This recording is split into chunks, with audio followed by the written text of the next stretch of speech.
Le projet de budget, on en reparle, qui va revenir jeudi devant la Commission des finances de l'Assemblée nationale. Avant examen, ça sera en séance publique la semaine prochaine. Bonjour Jean-Marc. Bonjour David, bonjour tout le monde. Jean-Marc Vittori, éditorialiste aux Échos. Tous mes vœux, bonne année. Bonne année à vous et aux vôtres. Bon, il faut qu'on parle du budget. Le budget, il faut un budget en janvier, c'est pas moi qui le dis, hein, il y aura un budget en janvier, c'est ce que nous a promis hier la porte-parole du gouvernement.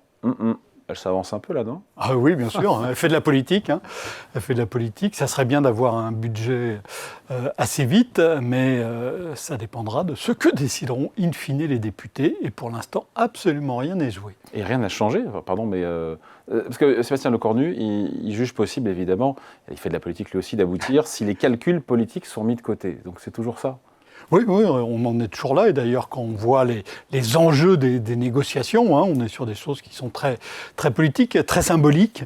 Ça a beaucoup travaillé pendant les vacances de Noël.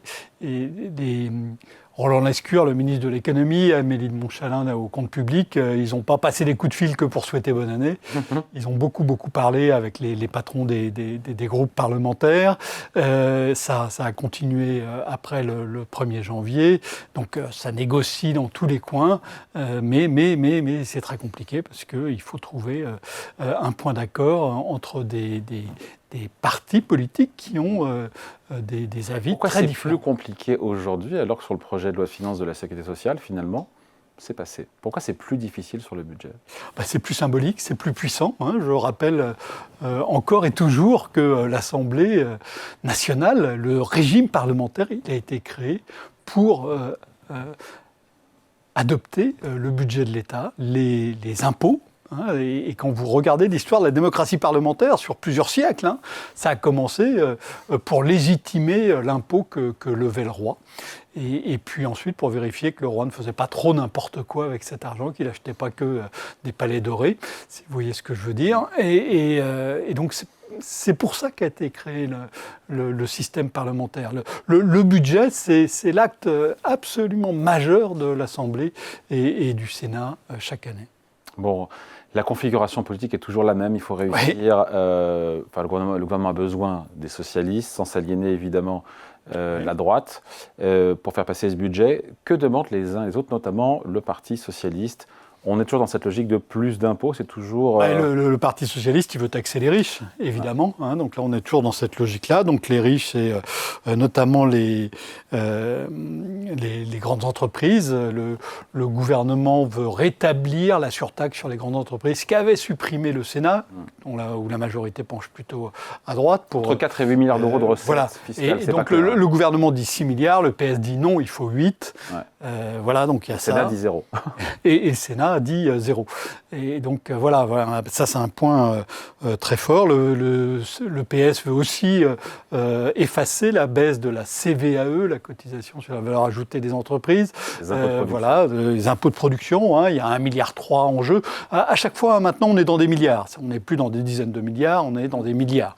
Mais à chaque fois, c'est des enjeux symboliques. Donc le PS veut aussi supprimer cette baisse d'impôts sur la production, qui est une spécificité française. Je rappelle qu'un impôt sur la production, on le paye quel que soit son bénéfice. Et évidemment, les entreprises qui sont dans des passes difficiles, c'est pénible pour elles. Mais le PS dit il faut tout de même maintenir cet impôt.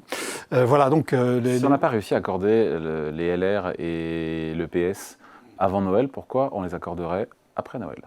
Alors, clairement, dans l'opinion publique, il y a même une volonté d'avoir un budget. Et puis, il y a des élections qui approchent. Alors, ce n'est pas des élections nationales, ce sont des élections municipales.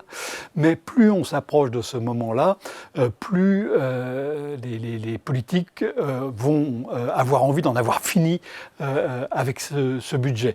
Et puis, il y a même l'échéance de janvier. Pourquoi Sébastien Lecornu parle-t-il du fait qu'il faut voter ça en janvier ? Parce qu'il y a un certain nombre de choses qu'on peut faire en janvier qui deviennent plus compliquées à faire après. Il y a des choses qu'on ne peut pas faire dès que l'année a commencé. Donc ça, il y a des hausses d'impôts qu'on ne peut pas pratiquer. Il y en a d'autres qu'on peut faire mais il faut les faire très vite au début de l'année. Et ensuite, si on ne le fait pas, on ne le fait pas. Et parmi ces mesures, il y a par exemple le barème de l'impôt sur le revenu. Si on n'a pas décidé fin janvier de relever, enfin d'indexer le barème... On m'a dit que c'était plutôt avril, qu'on avait jusqu'à avril. C'est beaucoup plus compliqué de le faire après. Et il y a aussi, voilà, il y a des choses qui sont symboliques, mais qui comptent aussi. Il y a un crédit d'impôt pour l'agriculture biologique. Voilà, ces choses-là, il faut que ça soit décidé assez rapidement. Est-ce que ça fait consensus, ce déficit public, nouvel objectif du gouvernement qui ne devrait pas dépasser 5%? Le gouvernement, au départ, était sur 4,7%.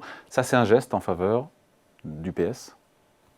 Oui, bien sûr. C'est un geste en faveur du... Mais ce n'est pas suffisant. Mais ce n'est pas suffisant, évidemment. Et le PS dit qu'on peut faire même moins que 5% si on augmente vraiment les impôts sur ceux qui ont de l'argent. Donc on ne sort pas de cette dialectique-là. Donc, si je comprends bien, on sort un peu de l'économie et on va vers la politique, mais oui.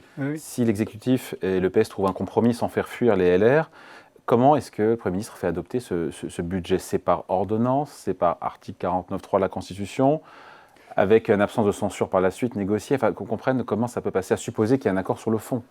Et on n'y est toujours pas. On n'y est toujours pas. Alors le 49.3, qui est la voie par laquelle sont passés bien des budgets, ça ne pourra pas marcher cette fois-ci. Enfin, c'est l'engagement qu'a pris Sébastien Lecornu, applaudi notamment par la gauche qui maintenant dit ça serait peut-être pas mal finalement le 49.3 parce que ça nous éviterait en fait d'avoir à nous prononcer. C'est ça le calcul du PS. Oui, mais dans ce cas, pas de censure du PS dans la foulée. Oui, bien sûr. Ça le dit. Mais pas de censure du PS, mais ça veut dire aussi qu'on ne pourra pas leur reprocher d'avoir voté le budget, parce qu'ils n'auront pas voté. Il n'auront pas voté contre le budget, il est question qu'ils s'abstiennent aujourd'hui. Oui, et là, le compte n'y est pas. Pour l'instant, non. Si le PS s'abstient et ne vote pas le budget, ce qui est une évidence, au mieux s'abstenir, le compte n'y est pas en termes de voix pour faire passer le budget. Oui, c'est pas encore le cas. Non, on est... Voilà, donc sinon il peut y avoir effectivement les ordonnances, mais les ordonnances, il faut aussi qu'il y ait un vote, donc ça ne se fait pas comme ça. Non, rien. Donc est-ce qu'il va réussir ou pas? Parce qu'encore une fois, c'est martelé par le gouvernement, il faut un budget d'ici fin janvier. On y croit ou on n'y croit pas? Si on prend l'exemple de ce qui s'est passé au pauvre Michel Barnier, Michel Barnier, il a cru qu'il y arriverait. Et puis au dernier moment, le Rassemblement national a dit non, on veut encore plus. Et finalement, ça a cassé à ce moment-là. Et donc là, on pourrait avoir un jeu du même genre. Encore une fois, rien n'est joué. Et je pense qu'aujourd'hui, on ne peut pas dire si le 31 janvier, on aura un budget ou pas, parce qu'on est dans un jeu qui est extrêmement politique.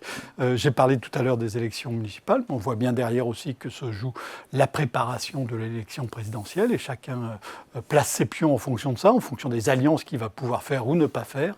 Et donc, c'est ces calculs-là qui sont des calculs politiques qui peuvent changer, on l'a déjà vu, en une heure, et qui vont déterminer le fait de pouvoir faire passer ou non un budget. Mais ce 31 janvier, c'est une date coup près que c'est fixé, entre guillemets, le gouvernement, mais on peut imaginer que le budget soit voté en février ou en mars. Le 10 février, mais encore une fois, il y a des choses qui seront plus difficiles à faire passer. Plus on vote tard, plus il y a un certain nombre de choses qui sont des gâteries, donc qui sont des choses qui permettent de faire accepter le sucré. Voilà, c'est le sucré, c'est pas le salé, c'est pas le pimenté. Et donc ces choses-là sont nécessaires pour parvenir à un accord. C'est pour ça que le temps est un facteur absolument déterminant dans cette histoire. Jean-Marc, est-ce qu'on peut rester, s'il n'y a pas de budget, si on n'y arrive pas, est-ce qu'on peut rester sous le régime de la loi spéciale toute l'année? Oui, bien sûr. Donc il n'y a pas de drame à la clé, je veux dire. Non, il n'y a pas de drame.